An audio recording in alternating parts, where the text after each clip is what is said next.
Greetings, I'm Dr. Mark Height, and I'm with Dr. Sid Sanguinaria and Dr. Kevin Dunn, associated with Lakshmi International and Essential Depot.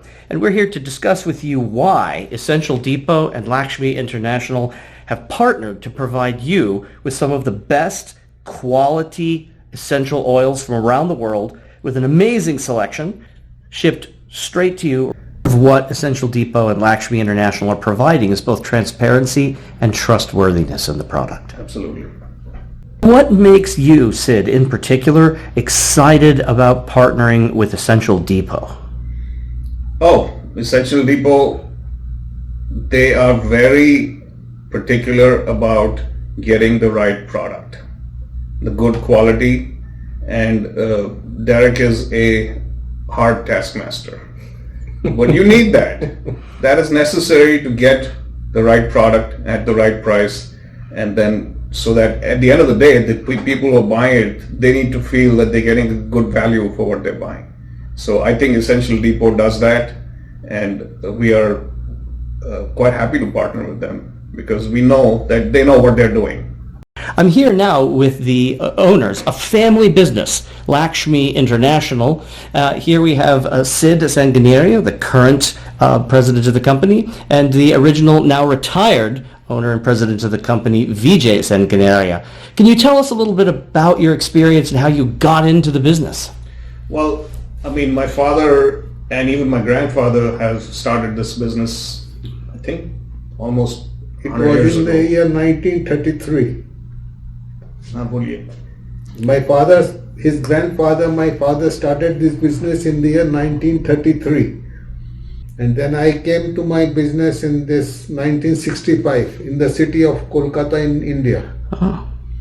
And at that time there were so many companies from Europe, they are selling their goods in Calcutta, in India also, like Kolkata. Business for about 57 years. And so many of the essential oils are sourced from Southeast Asia in the area. Yes, so that puts you yeah. very close to the producers. So you have a lot of first-hand experience. And we've been in the United States, we've been in business for more than 25 years now. So there's a long history, and within the US also, we've been doing it for a long time, and we're quite well established. And when you do it for so long, you've kind of learned the business quite well, and you know what to look for and what to look out for. And now Essential Depot is adding to this Lakshmi experience also the experience of the essential oil soap chemist Kevin Dunn. Can you tell us a little bit about your background? So I started out as a quantum chemist, which is completely unrelated to essential oils. But then I became interested in handcrafted soap. I started going to conferences. I met Derek Hodges at a soap making conference, and he asked me whether I would be interested in doing analysis of his essential oils. And so that's been ongoing for over 10 years. 10 years. So it's safe to say that between the three of you, we have many decades of experience. Yes. Wonderful. So, gentlemen, tell me, exactly how does the Essential Depot Lakshmi partnership provide the best essential oils in the world? How does it assure the customers that they've got a trusted product? Well, we have decades of experience with essential oils now. So there's a whole process, and the first thing we do is we look at a sample of the oil. We know what it should smell like. We have a lot of experience. First thing we will do is just get a sample and smell it. Okay?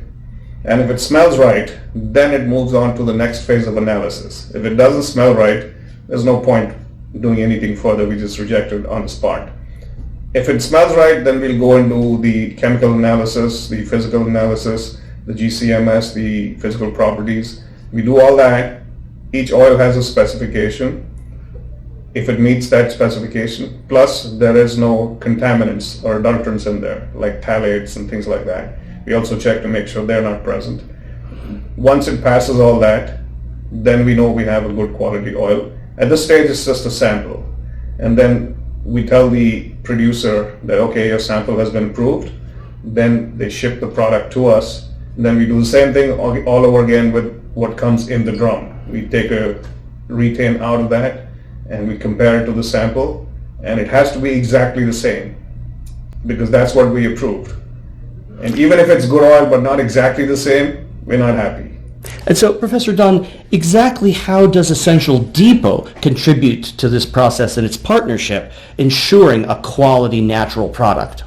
So there's a second level of this when Essential Depot orders an oil from Lakshmi, and then I also run GCMS on it. I compare it both to the published standards and to what SID tells me that oil contains, and I want to ensure that his analysis and my analysis are in sync, and also in sync with the published standards for each essential oil.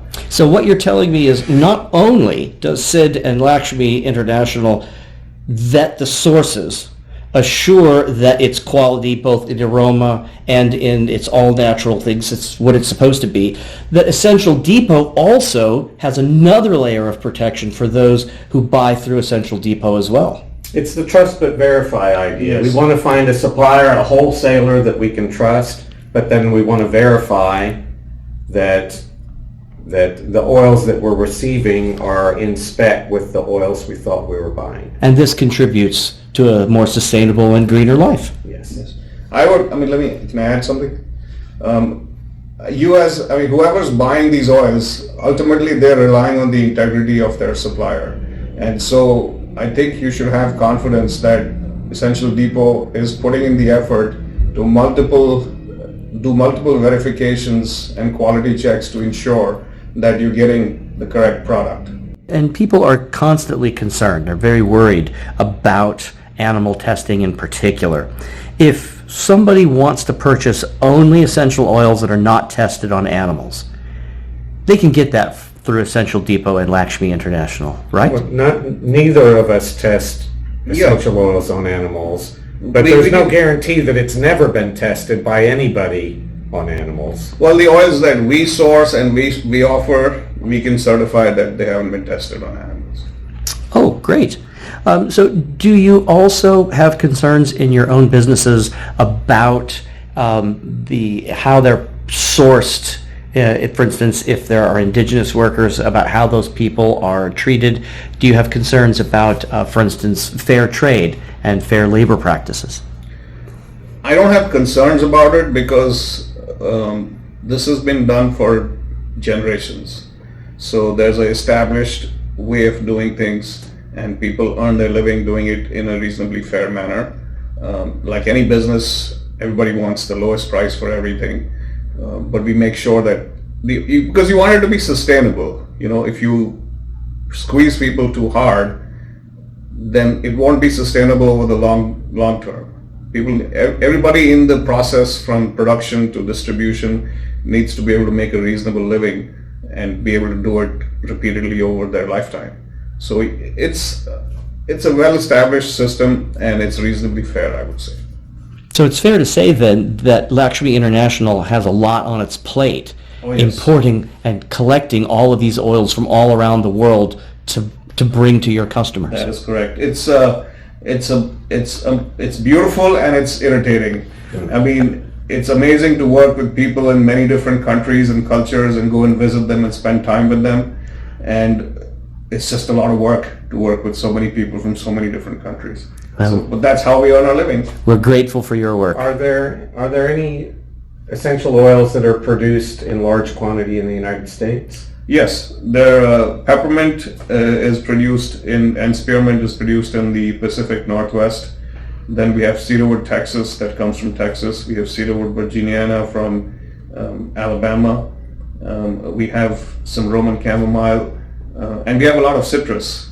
We have orange, lemon. A lot of this is produced in Florida and California. It used to be, but it's phasing out because the land is more valuable than growing citrus.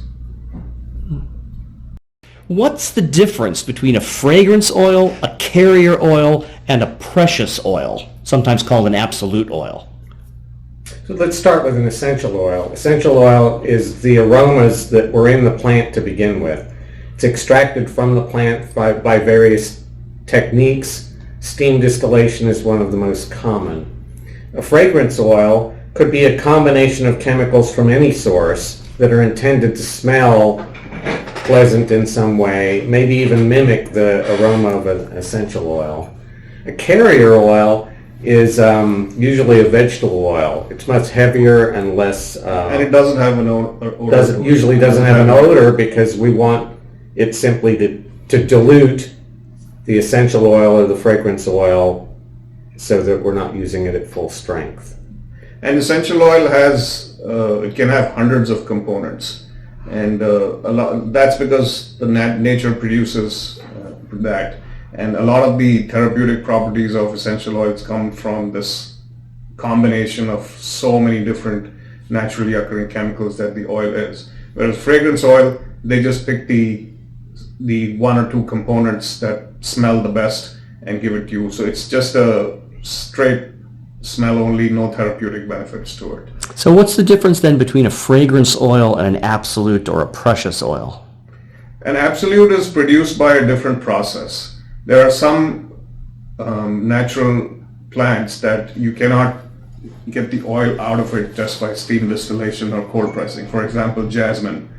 So the absolute is a process. You use solvents to extract the jasmine from it for the aroma. There's no other way to do it, and these are usually very expensive because it takes, for example, maybe like 4,000 pounds of jasmine flower petals to produce 1 pound of the jasmine absolute. So you know how light a flower is. Can you imagine 4,000 pounds of that? And that's a lot of flowers. And from that you get 1 pound of the jasmine. But it smells so nice and it makes you feel so good that you want it. You know, I mean, if you walk to our warehouse right now and I open a bottle of jasmine, you'd be like, oh my God, this is amazing. So, That's why it is what it is. is that also why they call it a precious oil then too? I think the precious comes from because it's so expensive to make it. So that just makes it precious. But the main reason you want it is for the amazing aroma that it gives you. And a lot of fine fragrances that you buy in the stores, they have these rose and jasmine and neroli and these kinds of amazingly beautiful products. Why are there so many different methods of extracting essential oils from their plant sources?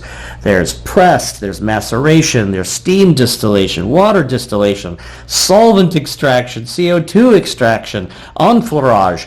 I mean, there are a lot of different ways to extract essential oils from their plants. What's the difference, and why are there so many different processes? Well, why not? I mean, the different processes give you different products, and you want to have the widest variety of products to choose from. So citrus oils are primarily done by cold pressing, but they are also produced by distillation. For example, lemon oil the vast majority of lemon oil is cold pressed off the rind, but you can also get distilled lemon oil.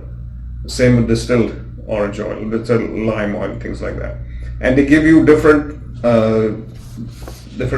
products. So the distilled oils usually don't have much color to them, whereas pressed oils can be quite bright in color. You know, orange is orange in color, lemon can be greenish in color, whereas the distilled oil is usually clear or pale yellow or something like that. The color components don't come out through that process. So I guess the point is the different processes of extraction give you different products, and then because they're different products, they may smell different, they may look different, and then you get to choose which one you want to use. So you want to have the widest variety. So, and some oils you can only do by steam distillation. Some oils you can only do by solvent extraction. You know, absolutes, things like some you can only do cold pressing. So that's how it's turned out.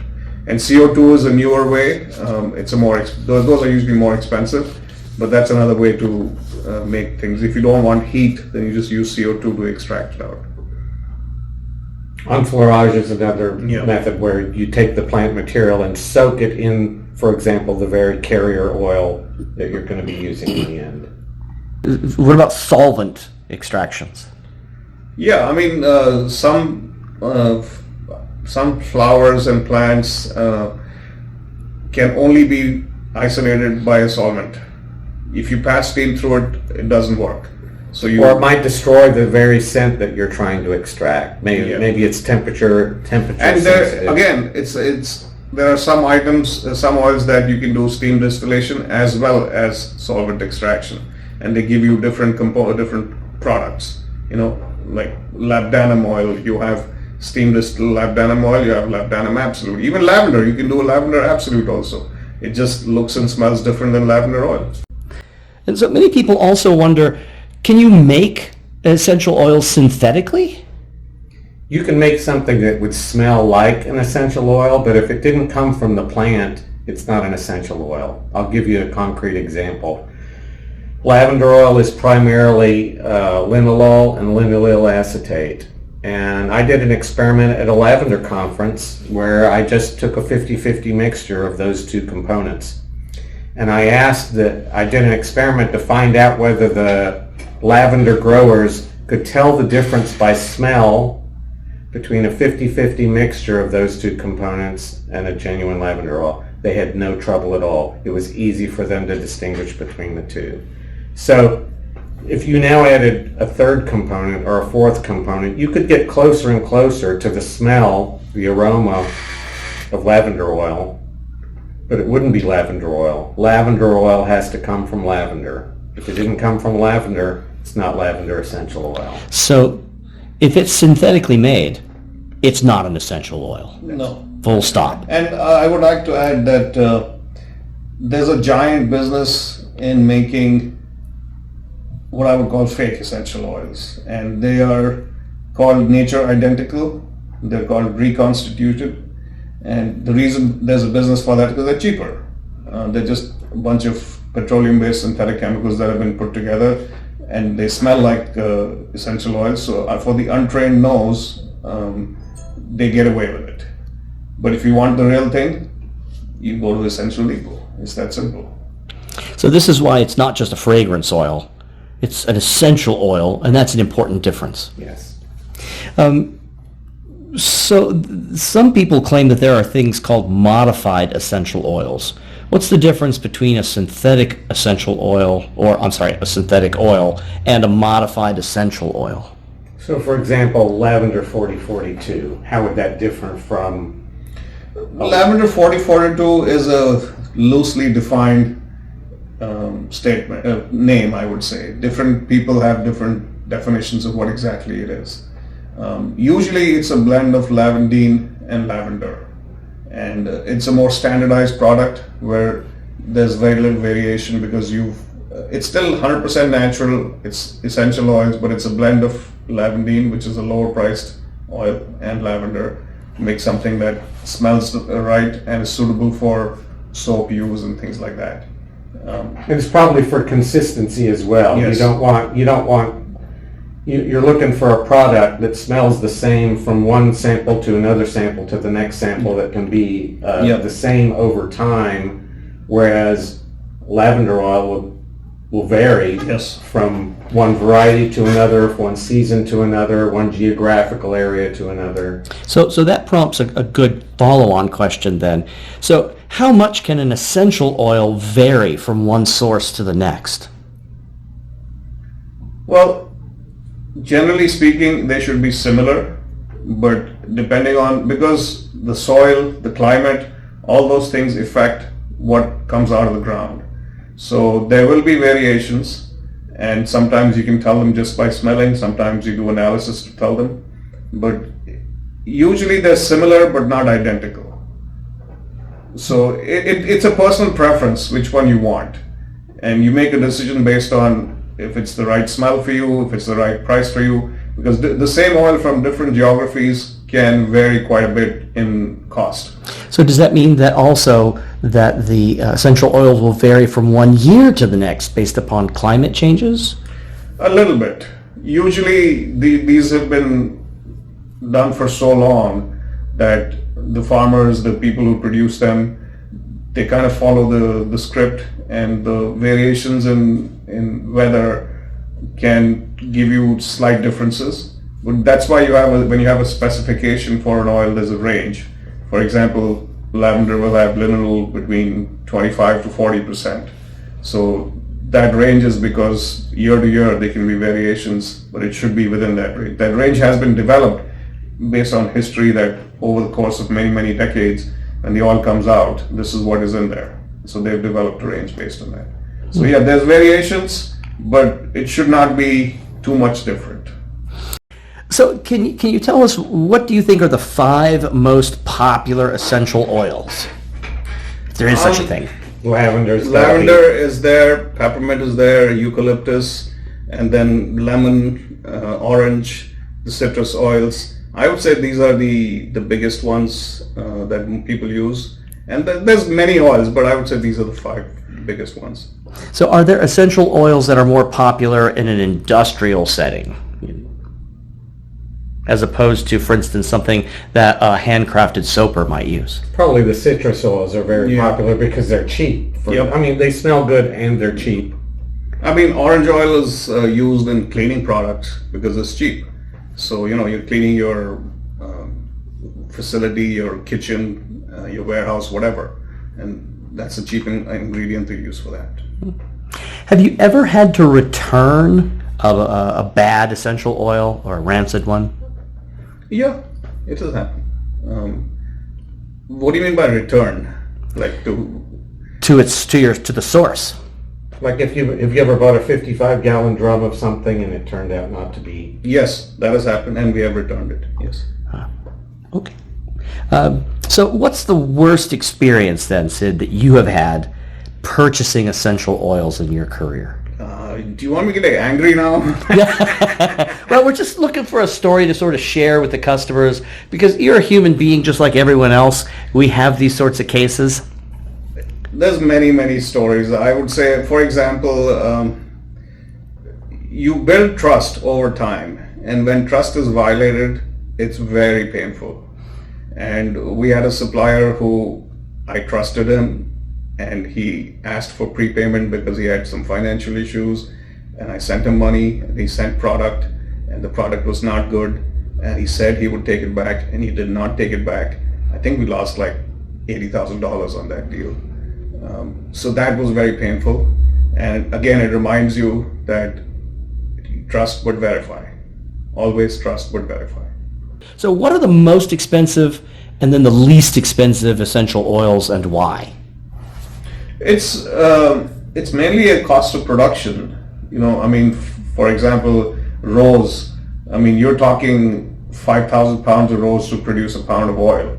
So that's a lot of acreage.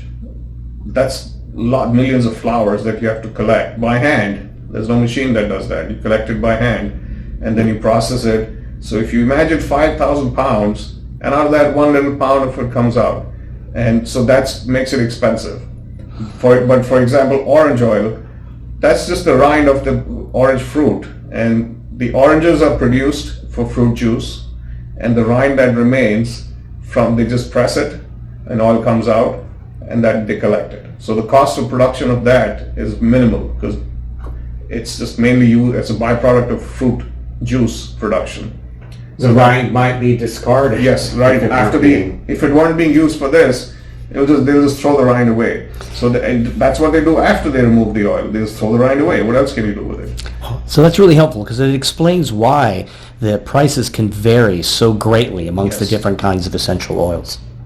So you mentioned a GCMS. Can you tell us quickly what that is? That's a gas chromatograph mass spectrometer. And what does it do? So it has 2 parts, the GC part and the MS part. The GC part is gas chromatograph. We essentially squirt a sample in one end. There's a long, very thin tube, and as the oil that we injected vaporizes, it moves through that tube, and each component moves at a different speed. So at the end of the tube, first one component comes out, then another. As it comes out, it goes into the mass spec. The mass spec is able to identify each of those components. So you think essential oil is a pure substance. It isn't. It's a mixture of things. And the goal of GCMS is to find out what components are in the essential oil and in what percentages. And both of those things are important. So Essential Depot and Lakshmi know, because they test, for everything that's in the oils. So Essential Depot is quite clear in its policy. It only sells essential oils for use in skincare products and for aromatherapy, and never for ingestion, never to be eaten. Is it safe, generally speaking, to ingest essential oils? No. Pure essential oils are highly concentrated products. So it's like if you're taking lemon oil, it's not the same as taking a lemon and putting it in your mouth. This is a highly concentrated product, so it's not recommended that you take a pure essential oil directly internally. So it's safe to say for our customers who are maybe trying something new in different concentration, it's worthwhile to do your homework. Yes. You don't want to ingest them. And you typically aren't going to use 100% essential oil on your skin. Yes. There are very few oils that your skin would tolerate at 100%. That's why we almost always dilute them. Well, so lastly, are there any essential oils that we need to worry about because they react with other sorts of things, perhaps dangerously? Well, maybe the harshest conditions that we find are for cold process soap making, where initially the raw soap is very alkaline, and there are essential oils that will react with the harsh alkali until the soap cures. Typically, any of the ester components of an essential oil will be degraded by the harsh conditions in the soap pot. Lavender, for example, as we've said before, is lineal acetate. Lineal acetate is an ester. It can react with alkali and it breaks up into linalool. So you might find in a soap that some of the lineal acetate is converted to linalool and it has more of a linalool heavy scent than the original essential oil you added to the soap.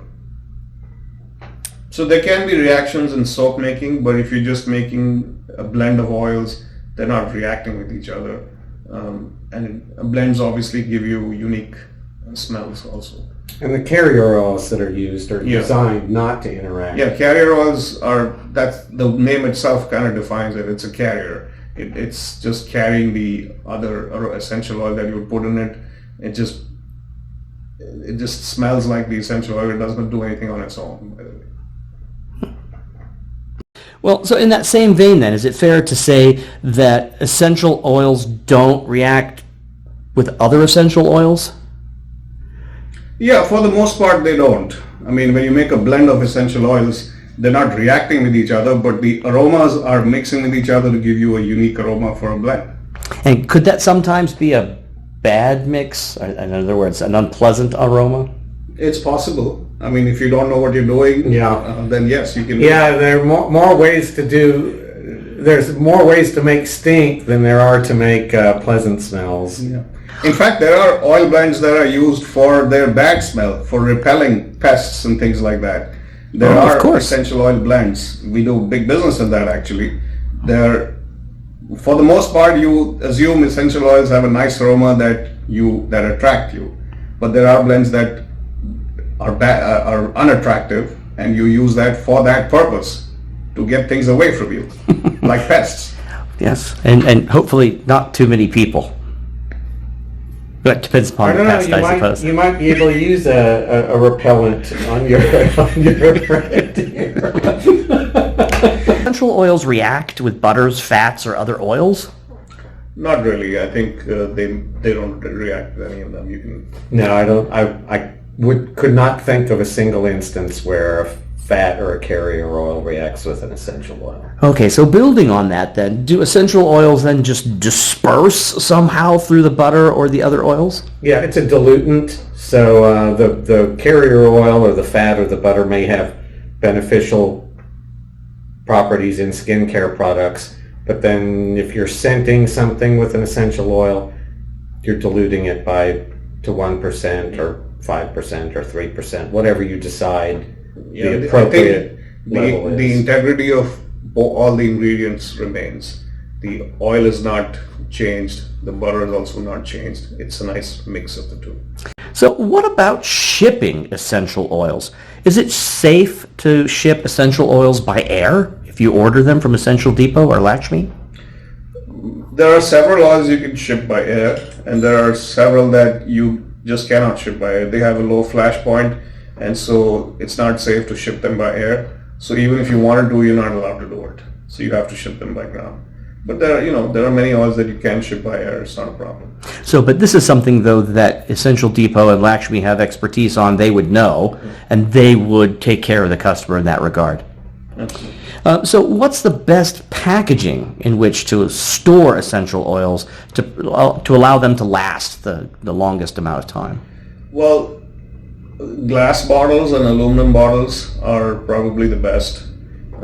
Glass is fragile, so for transit, when you're shipping it, it could break. It may break, it may not break. But aluminum bottles and glass bottles are probably the best for storage of it. So are some oils sensitive to light? Yes, some oils are sensitive to light. Citrus oils they lose color over time if exposed to light. And some other oils also, not everything, but there are some oils that can be affected by light. The best way to store it is in a sealed container in a cool place away from light. So why does an essential oil vary so greatly in price from one seller to the next? I can't speak for other sellers, but we put a lot of effort into getting the right product, and we sell you the real thing, and we make a fair profit, and the price we give is quite reasonable considering how much effort we put into it. If you want the real thing, it's going to cost you, but it's not crazy high either. I've seen prices that are 5 times ours, and I've seen prices that are less than 1/3 of what ours are. So I don't know what other people are doing, but we are selling you the real thing at a reasonable price. So in the essential oil world, does the old adage that you get what you pay for apply? I mean, if the price is low, should you be worried about adulteration? Yes, I think so. I think if it's unreasonably low, you should be worried. That's a fair statement. Does the country from which the essential oil is being exported affect the pricing at all? Sometimes. For example, peppermint oil from India is half the price of peppermint oil from the US. They're not exactly the same. You can tell the difference just by smelling it also. They're both peppermint oils.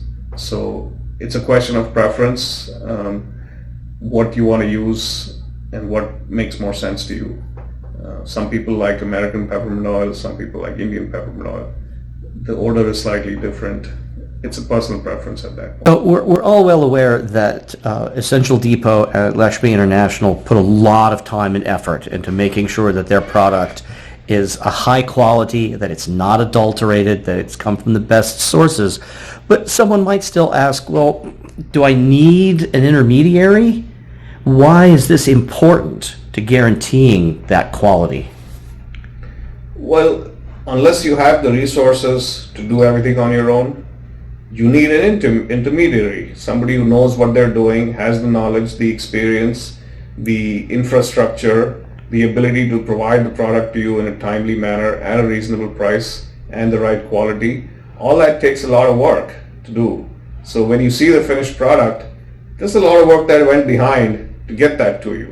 And you can go to a farm in Bulgaria and get lavender from there, but then you got to go to Bulgaria. And that's a lot of work in time and money rather than just calling Essential Depot and getting the product delivered to you in a couple of days.